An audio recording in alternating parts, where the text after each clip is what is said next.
के प्रदेश अध्यक्ष अजय राय और राष्ट्रीय महासचिव अविनाश पांडे देख रहे थे। लोकसभा चुनाव में अखिलेश यादव ने कांग्रेस को उम्मीद से ज्यादा सीटें दी थी।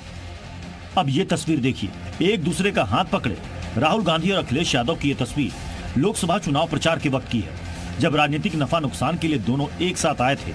लेकिन अब उसी राजनीतिक नफा नुकसान के लिए दोनों एक दूसरे का हाथ छोड़ सकते हैं। विधानसभा उपचुनाव से पहले दोनों दलों के बीच गठबंधन टूट सकता है और इसकी वजह बनेगा चुनाव में सीटों का बंटवारा। कांग्रेस जितनी सीटें मांग रही है, अखिलेश यादव उसे इतनी सीट देने को तैयार नहीं है। यूपी में 10 सीटों पर विधानसभा उपचुनाव होना है। कांग्रेस 50-50 सीट शेयरिंग फार्मूला चाहती है, यानी 5-5 सीटों पर दोनों दल लड़ें। लेकिन अखिलेश यादव कांग्रेस को 2 से ज्यादा सीटें देने को तैयार नहीं है। शब्दों का इस्तेमाल करें गठबंधन के लिए, और आनंद प्रकाश जी मुस्कुरा रहे थे। आनंद प्रकाश जी, गठबंधन में सब कुछ ठीक ठाक चल रहा है? गठबंधन में, हमारे गठबंधन में बेठीक का कोई सवाल ही नहीं उठता है। समाजवादी लोग समरसता की राजनीति करते हैं, समानता का भाव रखते हैं। अपने से छोटे लोगों को भी, अपने से कमजोर लोगों को भी हम उठा करके गले लगाते हैं, और वो काम हम कर रहे हैं, बखूबी कर रहे हैं। इंडिया गठबंधन बड़ा गठबंधन है, देश के पैमाने पर है, और सारे राजनीतिक दल अपना अपना विस्तार करने की कोशिश करते हैं, अपनी अपनी ताकत बनाने की कोशिश करते हैं, और यही परिणाम है कि सब लोग कोशिश करते हैं कि हम तो हर सीट पर उनकी तैयारी रहती है। अपना गठबंधन हो जाएगा तो सब लोग मिल करके लड़ते हैं। और यह नैतिकता की बात, और ये बात तो भारतीय जनता पार्टी को तो कम से कम सवाल नहीं देती है। बेईमान, चोर और न जाने क्या क्या ये शब्दों का प्रयोग कर रहे थे, और अब तक तो सामने दिखाई पड़ रहा है। अब तो FIR दर्ज हो गया है सीतारमण जी के ऊपर, वित्त मंत्री के ऊपर। वो सामूहिक जिम्मेदारी बनती है। इनसे बड़ा चोर, इनसे बड़ा चोरकट कौन, डकैत कौन होता है कि पूरे देश की संपदा इलेक्ट्रॉनिक मांग के माध्यम से सौदेबाजी करके ले लिया है। और ये सौदेबाजी गैंग की तो नहीं, हिमाचल है सीतारमण जी। तो सारा पैसा, देश की सारी संपदा, देश की सारी आर्थिक, देश का सारा जनून अपने पास इकट्ठा करके रखते हैं। तो ये तो कम से कम इनके मुंह से शोभा नहीं देती। लेकिन अब इनकी मजबूरी है, अब करें क्या, और कुछ है नहीं है। अगर चुनाव देखना है तो आप हरियाणा में आकर इनको देखिए, ये गांव गांव में घुसने नहीं पा रहे। तो ये इनका देखिए विद्रुप चेहरा है। और कश्मीर में तो इनको कैंडिडेट नहीं मिला। 10 साल वहां पर इन्होंने कहा कि हम सब ठीक कर देंगे, और ये हो गया। नहीं आनंद जी, कश्मीर का आपने जिक्र कर लिया, लेकिन कश्मीर में आप लोग चाहते थे कांग्रेस के साथ कोई गठबंधन हो जाए, वहां पर प्रत्याशी मिल जाए। हरियाणा चुनाव को लेकर के सारी चीजें चल रही थी कवायद, लेकिन वो फेल हो गई। नहीं, फेल नहीं हुई। हम लोगों का अभी फिलहाल एकमात्र मकसद है कि यह जो तानाशाही और जो बर्बर सरकार है, इसको हम लोग किस तरीके से हटाएं।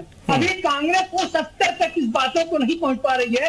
राहुल गांधी तो थोड़ा बहुत समझ रहे हैं, लेकिन राहुल गांधी तो मात्र एक सांसद है, मात्र एक नेता है। उसके पूरी पार्टी का ख्याल क्या बनता है, और तो पूरी पार्टी का ख्याल बनाने का काम तो कांग्रेस का होता है। लेकिन हम लोग तो अपनी तरफ से तैयार हैं, और हरियाणा में भी इन लोगों ने एक सीट दिया है, सीपीएम को दिया है। सपा को भी अगर इंडिया गठबंधन अगर पूरा कायदे से बना होता तो आज तो फिर यहाँ चुनाव ही नहीं था। लेकिन उसके बावजूद चूंकि यह चुनाव जनता लड़ रही है, और जनता का व्यापक असंतोष है भारतीय जनता पार्टी के प्रति। ठीक है, हाँ। मैं आनंद जी लौटता हूं। सुधा मिश्रा जी भी हमारे साथ कांग्रेस के प्रवक्ता मौजूद हैं। सुधा मिश्रा जी, उत्तर प्रदेश स्पेसिफिक क्या चीजें अटकी इसलिए है क्योंकि 2 राज्यों में चुनाव हो रहा है, वहां पर बात बनी नहीं आपके साथ समाजवादी पार्टी के, इसलिए उत्तर प्रदेश में चीजें अटकी हुई दिखाई दे रही है सीटों को, सीट शेयरिंग को लेकर के?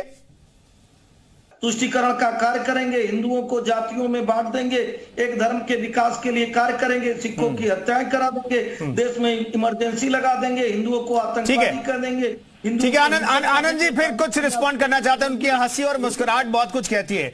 आनंद जी देखिए, लोकतंत्र में कहा जाता है विपक्ष वैकल्पिक सरकार होता है, और विपक्ष इतना उत्साहित है चुनावी नतीजों के बाद, उसके पीछे की वजह उत्तर प्रदेश है। और उत्तर प्रदेश में जीत की वजह कांग्रेस और समाजवादी पार्टी का गठबंधन कहा जाता है, आप लोग कहते हैं। और उस गठबंधन में अगर दरार की खबरें आ जाती है तो ये बहुत इंपॉर्टेंट सब्जेक्ट है जिस पर चर्चा जरूरी है, इसलिए हम चर्चा कर रहे हैं। लेकिन फिर भी मैं जानना चाहता हूं कि कब तक तस्वीर साफ होगी? आप लोग कह रहे हैं ये लेस इंपॉर्टेंट सब्जेक्ट है, हमारे हिसाब से ये इंपॉर्टेंट सब्जेक्ट है उत्तर प्रदेश स्पेसिफिक। मैं जानना चाहता हूं आनंद साहब, कब तक तस्वीर साफ होगी? सर, हमें कह रहे हैं कि इंडिया गठबंधन केवल कांग्रेस और समाजवादी पार्टी का गठबंधन नहीं है। इंडिया उत्तर प्रदेश में तो 2 ही पार्टी है ना, उत्तर प्रदेश में इंडिया गठबंधन का मतलब 2 ही दल है। तो सुन लीजिए, आप लोग तो अपने खाली जोते जाते हैं। अरे आनंद साहब, पूरा मौका दे रहा हूं मैं आपको, कहिए। सारी पार्टियों का अपना जनाधार है। हाँ। और चूंकि उत्तर प्रदेश में सबसे बड़ा जनाधार समाजवादी पार्टी का है, और यही बात हम लोग को पूरे देश के पैमाने पर जिस पार्टी का जिस राज्य में ज्यादा जनाधार है उसको हमने नेतृत्व का काम सौंपा है। वो उनका औसत देख करके आकलन करके उतना हम करेंगे, तो वो हमारे एमएस है। और चूंकि कांग्रेस भी बड़ी पार्टी है और राष्ट्रीय स्तर की पार्टी है, तो कांग्रेस को हम इग्नोर नहीं कर सकते हैं। वैसे कम्युनिस्ट पार्टी नहीं आनंद जी, कांग्रेस तो कह रही है भाई 50-50 का फॉर्मूला अपना लेते हैं। आप कह रहे हैं कि भाई जो बड़ा दल है वो प्रदेश में वो लीड करेगा, लेकिन कांग्रेस 50-50 की डिमांड कर रही है। ठीक है, सबकी अपनी अपनी मांग होती, सबकी ख्वाहिश होती। कम्युनिस्ट पार्टियां भी राष्ट्रीय स्तर पर है, वो भी चाहते हैं कि हम उसको लड़ाएं। अभी हरियाणा में तो कम्युनिस्ट पार्टी को एक सीट भी उन्होंने दे दिया, और ये समाजवादी पार्टी हरियाणा में कहा कि नहीं हमारा मकसद। ठीक है, आपको नहीं मिली सीट ना, तो बहुत बहुत धन्यवाद, बहुत बहुत धन्यवाद तमाम मेहमानों के चर्चा में शरीक होने के लिए। तो समाजवादी पार्टी और कांग्रेस के बीच गठबंधन की तस्वीर अभी पूरी तरीके से साफ होती हुई नहीं दिखाई दे रही है। चर्चा जरूरी थी तो हमने चर्चा की। फिलहाल